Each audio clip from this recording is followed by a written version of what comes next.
Hey guys, it's Avondale back again for another super hole-in-the-wall behind-the-scenes video.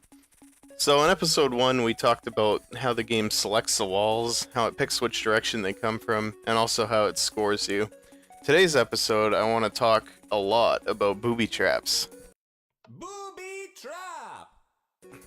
Super Hole-in-the-Wall had a lot of redstone challenges that I had to overcome in order to finish the map. Now, some of them were pretty easy and others were just time consuming and I had trouble thinking my way through them. But when I finally figured out the majority of them, I realized that I could finish the map within maybe another hour of work. So I made this huge push, hey, I need to finish this map tonight.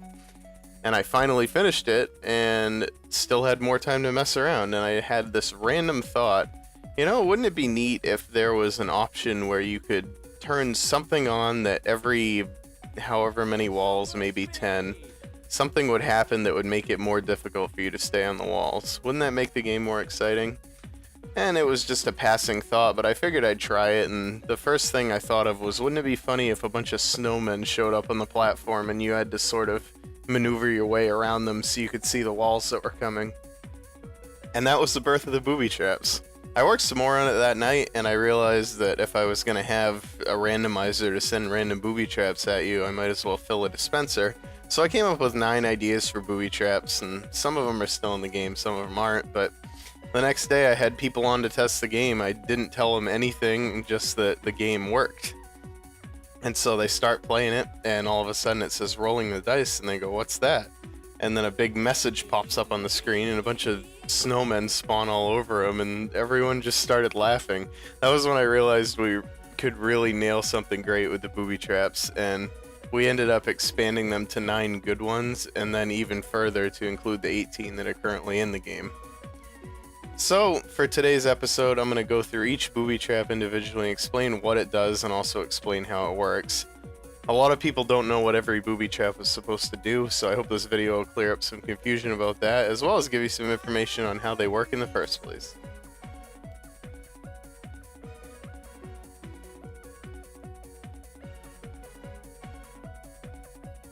So the original version of the game didn't allow you to turn booby traps on and off, or pick how frequently they came. And this was because we built a lobby with 4 walls, and we just didn't have an extra wall to put the control panel on. So we came up with this lever here. Booby Trap! So the way that this works is it displays some text to you, you click the number you want, and then it changes the frequency of the walls. So let's go see how that works. We just come out here. So when the lever is up, it's going to trigger this top row, and when it's down, it's going to trigger the bottom row. So the first thing that happens is it enables the BT frequency trigger. So this essentially allows people who are playing your map to control commands by clicking things in chat. It's also going to set an iron block down below that I'll explain when we get down there. And then these blocks right here display the text to you. So if we take a look at one of these commands, I'll pop it up on the screen right here so you can see it. It's a tell raw command, and it has the text that says 15, which is the frequency of the booby trap, and then there's a click event. And the action is that it's running a command. That all should make sense. And the value of the command is trigger the BT frequency set 15. So what that's doing is it's allowing the player to set their BT frequency score to 15 just by clicking the thing in chat. And then it just tells the color. So how does the game know when that's clicked? We'll figure that out down below, but the other thing you should look at is when the lever's down, it's going to set that iron block that we set up top back to air, and it's also going to tell you the text that says the booby traps are off. So let's go down and see how it figures it out. So we're down in the redstone now, and we're looking at a clock that only runs when you're in the lobby before the game starts. So these command blocks here that are triggered by it are testing for a player with the score that was set by the specific objectives that you get when you flick the booby trap lever. So this is the one that corresponds to the command that we looked at on the screen. It's a BT frequency of 15 and a min of 15, so it's looking for a person specifically with 15 in the BT frequency score. So when you get a positive output from that, it's going to trigger either of these command blocks on the end, which just sets everybody's BT frequency back to 0, and it's also going to clone a block. Now this works really similar to a lot of the other things that I've been doing, and it's just going to clone this block here, which tests for a person with a score P-Booby that's at least 15. It's going to clone it to right here. And the last thing that it does is it's going to tell everybody that that's the Booby Traps frequency that got set. So now if we look at this machine over here, it's testing while the game is being played for someone with a P-Booby score of at least whatever it's been set to. So currently it's set to 5, and so every time it finds someone with that, it's going to try to push a signal through to this iron block. Now this is the iron block that I mentioned up above. It'll be set to air if the booby traps are off, so it can't do anything with that positive signal. But when the booby traps are on, this iron block pulls the signal through this repeater, and then it's going to do two things. It's going to reset everybody's P-Booby score back to 0, and it's also going to set a redstone block up one platform above, and that's what actually decides what booby trap you're going to get. So this P-Booby objective, I should talk about that real quick. You get a P-Booby score every single time you actually pass a wall. Now, bonus points doesn't count towards this, but we'll talk more about bonus points later. It's every time you pass a wall, your P-Booby score increases by 1. So that means that when everybody's P-Booby score gets reset to 0, the next booby trap will trigger when the first person passes 5 walls, or 10, 15, 20, whatever you have it set to. Alrighty, so we're up above on the booby trap selection floor. When the game finds a player who's passed the certain number of walls they need to trigger a booby trap, it's going to place a redstone block right here where this pink wool is. Now, let's take a look at what happens when it places a redstone block there. First thing that happens is it says rolling the dice in chat, and then there's a delay, and now it's going to pick the booby trap that's going to happen. Now, it does this with a series of clones. This wasn't a nice straight line originally, but when we doubled the number of booby traps, I had to sort of work it to the outside to cause myself less work on the other end. So the first thing that happens is it clones this dispenser here over. Now, all this dispenser does is it picks which one of these two dispensers is going to get cloned next. And now these two dispensers are the first 9 and last 9 booby traps, and the way that they work is they just have command blocks in here that place redstone blocks randomly on one of the first 9 or the last 9 diamond blocks here. So when the signal goes through here, it clones the first dispenser over here. That picks one of these two dispensers to put over here, and then these stacks of command blocks here just clear out that gold block area so it's ready for the next one to go through. So now let's place a block here and we'll see what actually happens. Chicken tornado! So you see that time it picked chicken tornado. So once it reaches the end of this and it picks a direction, it chooses one of these booby traps here. The booby trap will trigger, it'll put up the title as well as play the sound, and then after 2 seconds is when the booby trap actually starts. So now this line of command blocks here all the way down is just what it takes to start the booby trap, and then over here this is the timer. If it needs to be timed, which most of them do, it'll set a block here, it'll run this timer for 10 seconds, and then when it gets to the end it shuts everything off with this series of command blocks. This diamond block here will have a redstone block placed on it when the game ends to stop any booby traps that were in progress. So that's the timer. Now we'll go through and look at each of these booby traps individually and see how they work. We'll start with Aerostorm. Now, what happens when it chooses Aerostorm, it says the name, and then it comes over here, and this command block right here is going to place a redstone block where the Aerostorm actually happens. So if we just find that real quick, I believe it's this top one here. Yes, it is. So when it hits the end of that signal, it's going to place a redstone block here, and all that's going to do is just send a signal around, which is going to trigger arrows to spawn from every direction with a velocity towards the center of the platform, and that's what shoots the arrows around trying to knock you off. Chicken Tornado works in the same exact way as Aerostorm. The first thing we wanted to do for this idea was called Snowball Frenzy, but it actually didn't work because the snowballs didn't really seem to do anything to you. So Chicken Tornado just places a redstone block down for this contraption here, and it sends a signal around that summons chickens with motion on them. It's the same commands as the arrows, just with chickens replaced. And that one doesn't really have a purpose other than to just sort of distract you, and it's kind of funny. At the end of this timer, there's a command block that will kill all the chickens on the map, and so there's a block in here that also starts the timer. Getting Dizzy is the first booby trap I did that uses the Minecraft potion effects to hinder the player. Now, these needed to coexist with the potion effects that we needed, such as saturation and jump boost, and to do that we had to do some fancy maneuvering, but I'll show you what this does first. When the redstone signal comes down here, it's going to clone the block that's 2 above it up to a spot and a clock up above, and then this just starts the timer. So this is the actual command. It's going to affect the people with a onboard score at least 1. That means that they're on the platform, so when you jump off the platform you lose the dizziness effect. And then there's your effect right there. The true is what hides the potion particles. So let's go see in the clock where these command blocks get put. So we're looking at the main game control clock right now, and this is just a redstone clock that runs 20 times a second. You can see here every time I smack one of these blocks it pops right back in place. And so the effects happen right here, and the commands get run from this side here to this side here at the end. So the first thing that happens is your effect gets cleared 20 times a second. After that, you'll get saturation and jump boost again, and then if there's a booby trap that's active at that time, there'll be a command block here with that effect. So the way that this works is, since the jump boost happens at the end of this thing 20 times a second, that's what the game remembers, is the stuff that happens after. So it's all in order, but if anything happens after the clear effect, that's the stuff that the game sticks in.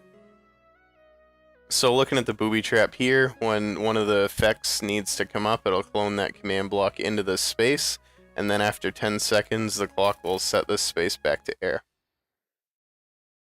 Super speed works the same way as getting dizzy, as well as a few other ones. My eyes is the blindness effect. That works the same way. And if we continue down here, molasses works the same way as that. So too loud is the gas sound. A lot of people don't like this one, and that's the main reason that it stayed in the game, is because it's just supposed to annoy you. And so the way that this works is it's going to start the timer and take this redstone block right here and just turn it into air. And what that's going to do is it's going to trigger these sounds, but only to people who are on board, and that's why I can't hear them right now, so that's kind of nice. And then when the timer runs out, it places a redstone block back here and the clock stops. So Lonely simply spawns zombies onto the platform that will then try to smack you, which usually knocks you off into the water. After the timer is done, it kills all the zombies on the map. Jack Frost works identically to So Lonely, except it's snowmen instead of zombies, and then they get killed at the end as well. Now, bonus points is one of the more complicated ones to do. So there's 2 main things that make this work when the timer, when the signal rather, reaches the end of this chain. So the first thing that's going to happen is it's going to set a block here, which is then going to send a signal through. And now these are all identical, and what they do is they add anyone who's on the platform 1 wall score. They also play the sound that you hear, but only when you're on the platform. And then it also sets a redstone block down below. So let's go down and take a look at what that does. Okay, so we're down in the team scoring area now that I showed off in the last video, and if you remember, I said that the bottom one just did the team scoring, and then the top one did the ones for the booby traps. And so now, every time the bonus points triggers, it just sets a block of redstone right here, and that's just going to check. It's going to count how many players are on there, and then add 1 for each player that it finds. Now, erosion is one of my favorite booby traps to do. It was really easy to set up, and it's pretty simple really when you think about it. So that's the one that starts the timer there, and then below it's just going to fill that platform with air, but it's going to only replace bedrock, so all the obsidian stays. So whenever you're playing this game type, if you hear erosion, just make sure you're standing on obsidian and you won't fall off. Now, all booby traps didn't have to be bad, and that was sort of where bumper bars came from. Bumper bars isn't always the most useful, but if you encounter one of the really hard difficulty walls, sometimes it's a lifesaver. And all that one's going to do is just clone in a certain area, and that area actually coexists with what we saw earlier where the arrows and the chicken tornado comes from. So this is the platform here that it clones in for the bumper bars. You'll see all the obsidian out here, and then after that's done, it's going to clone in this area down here, which deletes those blocks on the outside. One thing to note about bumper bars is if you're standing here and the wall passes the end of the platform, it won't actually count you as having passed the wall. You need to make sure you get back onto the platform afterwards. So sticky shoes just puts cobwebs in an area, and the way that I did this one was to just fill this area with webs and replace air. And so this area is simply the area that you see of cobwebs on the platform. Now I want to make sure that it put them everywhere, and that if there was a wall in place at the time, it wouldn't wipe them out. So I just had it do the same thing 3 times, and there are rare instances in the game where you can notice that happening. In the Jungle was an idea suggested to me by my brother, actually, and we tried it out and liked it so much that we had to keep it. It works really similarly to the way that Sticky Shoes does, where it just sort of fills specific areas with leaves and replaces the air in them. And there's actually some more command blocks hidden down here to make sure that it fills the entire area that it needs to. This is a lot better of a booby trap if you have graphics put on fast, because then you can't see through the walls. And then at the end of the timer, it'll set those leaves all back to air so you can see again.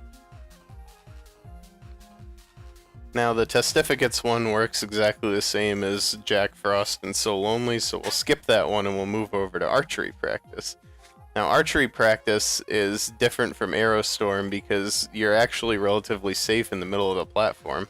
So it's going to summon the skeletons in with these command blocks, but I want to show you one thing that I had to do to make sure the skeletons would stay there and not hop down into the water. Okay, so right now we are actually entering in the chamber that is the master chamber for the 3 game modes that use water as the floor. So this actually gets cloned into the game at the beginning of each level. And what I had to do to make sure that the skeletons wouldn't leave is barrier blocks. So there's barrier blocks that trap the skeletons in here, and you can see them there. And that's what makes sure that they can't fall down into the water or lava or whatever's down there at that time, so that they stay up there and act as turrets. And it's like I said up above, when you're standing on the ends, they can really target you really well. If you stick to the middle, you actually have a fighting chance. Bomb Squad was actually almost entirely done by Skyo, who did the graphics for Super Hole in the Wall. And this is probably my second favorite booby trap. Everybody freaks out as soon as they see the creeper spawn, but they don't realize that it has such a long fuse on it. It's a 10-second fuse, just like the timer for the game, and the creeper will emit particle effects when it reaches a certain age of being alive, and that's why it starts to smoke right before it blows up. We put it in the minecart and made it invincible, so you couldn't just smack it off. We wanted you to have to push it off instead. So this is what summons the creeper right here. It has an explosion radius of 3. The fuse of 200 makes it stay alive for 10 seconds. It's ignited, so that means the fuse starts immediately when it spawns, and then it's riding a minecart. Now the last booby trap is Hot Coals, and this one is unique because it's actually the only booby trap that doesn't go away after 10 seconds, even though it's a physical effect. So it's going to fill these areas with fire down below, and the fire will actually stay until the walls come through and sort of squeegee it out. So sometimes it could last 2 or 3 seconds, but other times it could last up to a minute, or theoretically forever if you didn't ever get a wall that would squeegee it out. So now that you know how all the booby traps work, I want to take a second to show you how the music system works in the game. Now this music system is special because it knows two things. It knows whether you're in the game or not, and it also knows whether there's currently a song playing or not. And it does that with this redstone block here, and then above this gold block could be an iron block in certain situations. So let's sort of explain this machine. The first thing that happens when the game starts is this redstone block is already here because there's no song playing. When the game starts, right when you hear the music start, that's because there was a block that's placed on top of this gold block that pulls the signal through. Now that's going to do two things. It's going to clone a dispenser in, as you might have guessed, and it's also going to do this over here, which is simply going to set this block over here to air. So the dispenser that it clones in is this dispenser right here, which has 7 command blocks in it. Now these 7 command blocks are the 7 out of the 8 tracks that weren't the last track to be played. So if I can explain that a little better, there's a series of dispensers that comes down here. When this song gets played in this row here, which if we look in this one you can see is Spaceball, it'll clone this dispenser over to here so Spacewall won't play a second time in a row. So when it clones this one over here, it's going to activate it, and that's going to pick from one of the other 7 songs which one should be next. This block just deletes the stuff that's in here, and then the cloning thing that happens when it comes over is that these lines get cloned into here. Now there's 3 command blocks here. The first one plays the song. This one is going to clone that dispenser that I mentioned into place back behind us, and then this is just the text that tells what song it's playing. Now you'll notice over here all these ones that are in storage have hoppers that are pointing into a chest, and now the chest is empty, but the hoppers have a certain number of items in them. Those number of items are equal to the length of the song, and you notice that the hoppers are sitting on top of redstone blocks, which means that they won't spit out any contents. When they get cloned over here into the system, there's no more redstone block underneath it, so they start bleeding out into the chest. Now, there's a comparator pulling a signal out of that, and so when there's items in this hopper, this will be on, this torch will be off, and so nothing will be happening here. As soon as this hopper is completely empty, this block gets triggered, which places this redstone block back over here. If you're still in the game, there'll be a block here that'll trigger through and cue the next song. If you're not in the game, it'll stop and wait for you to come back in the game. So real quick, we'll just put a block here and we'll watch what happens. Now, the songs aren't actually going to start because I have a resource pack with the songs taken out of it, but you'll notice that this got cloned in here, and we have all these items here that are ticking out. So if I take some items out to speed this up,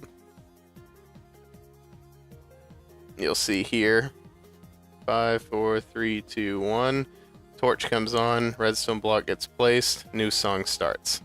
And that's how it picks the music. So that's going to do it. We only did 2 episodes, but I think you get the main gist of how Super Hole in the Wall runs. I explained the wall selection, direction choice, and scoring, and then today I explained the booby traps and the music system. There are some other systems that make the game work, but they're a little more technical and not really necessary to get the main point of the game.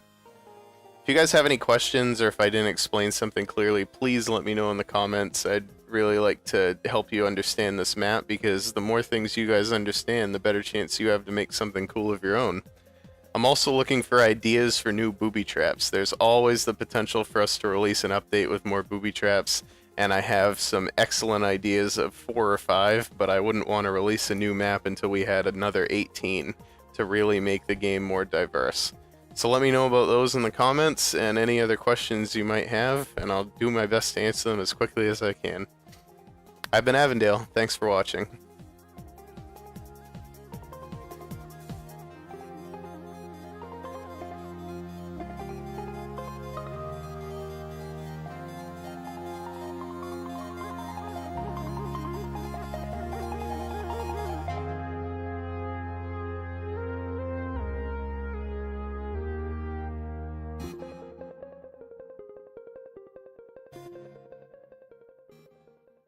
At you, I might as well fill a dispenser So I came up with 9 ideas for booby traps, and some of them are still in the game, some of them aren't, but the next day I had people on to test the game. I didn't tell them anything, just that the game worked. And so they start playing it, and all of a sudden it says rolling the dice, and they go, "What's that?" And then a big message pops up on the screen, and a bunch of snowmen spawn all over them, and everyone just started laughing. That was when I realized we could really nail something great with the booby traps, and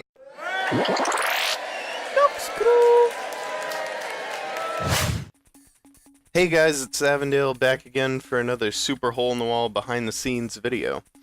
So in episode 1 we talked about how the game selects the walls, how it picks which direction they come from, and also how it scores you. Today's episode I want to talk a lot about booby traps. Booby Trap! Super hole in the wall had a lot of redstone challenges that I had to overcome. However many walls, maybe 10. Something would happen that would make it more difficult for you to stay on the walls. Wouldn't that make the game more exciting? And it was just a passing thought, but I figured I'd try it, and the first thing I thought of was, wouldn't it be funny if a bunch of snowmen showed up on the platform and you had to sort of maneuver your way around them so you could see the walls that were coming?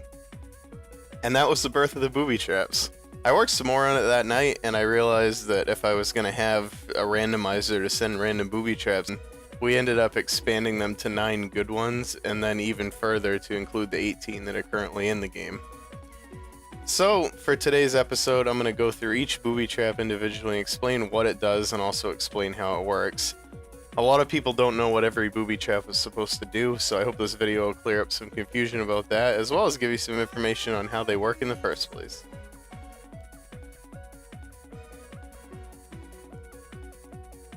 In order to finish the map. Now, some of them were pretty easy, and others were just time consuming, and I had trouble thinking my way through them. But when I finally figured out the majority of them, I realized that I could finish the map within maybe another hour of work. So I made this huge push, hey, I need to finish this map tonight.